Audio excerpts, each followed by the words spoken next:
దేవినేని అవినాష్ ఎన్టీఆర్ జిల్లా వైసీపీ అధ్యక్షులు. తిరువూరులో నెమలి వేణుగోపాలస్వామి కళ్యాణం ఎంతో గొప్పగా జరిగేది. అటువంటి కార్యక్రమాన్ని ఎంపీ కేశినేని చిన్ని చెడగొట్టారు. కేశినేని చిన్ని లాంటి వ్యక్తి మనకు దొరకటం మన దౌర్భాగ్యం. గతంలో ఎంతో గొప్ప వ్యక్తులు మనకు ఎంపీలుగా చేశారు.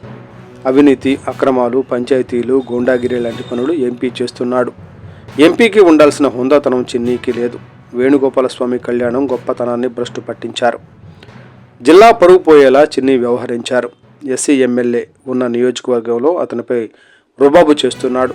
అతనికి అధికారులు సహకరించకుండా ఎంపీ వ్యవహరిస్తున్నారు. హిందూ ధర్మాన్ని కాపాడుతున్నాం అని చెప్పే చంద్రబాబు, పవన్ కళ్యాణ్లు ఇప్పుడు సమాధానం చెప్పాలి.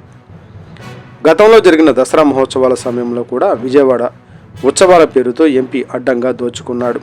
అమ్మవారి ఉత్సవాలు చెడగొట్టే విధంగా నీచమైన కార్యక్రమాలు ఎంపీ చేశాడు. జగన్ 5 ఏళ్ల పాలనలో ఇలాంటి ఘటన జరగలేదు. అన్ని వర్గాలకు జగన్ ప్రాధాన్యత ఇచ్చారు. ప్రభుత్వం చేసిన తప్పుడు పనులు నిలదీస్తే వారిపై అసత్య ప్రచారాలు చేయడం కూటమి నేతలకు అలవాటు. టీటీడీ లడ్డూ విషయంలో ప్రభుత్వం పరువు మొత్తం పోయింది. దేవుడు ఆశీస్సులు తమపై ఉన్నాయి. వాస్తవం ఏమిటో అందరికీ తెలిసింది. తిరువూరులో ఎంపీ వలన ఏ పనులు జరగక ప్రజలు ఇబ్బంది పడుతున్నారు. నారా లోకేష్ వెనక ఉన్నాడన్న ధైర్యంతో చిన్ని వ్యవహరిస్తున్నాడు. ఇప్పటికైనా తిరువూరు ప్రజలందరికీ ఎంపీ బహిరంగ క్షమాపణ చెప్పాలి.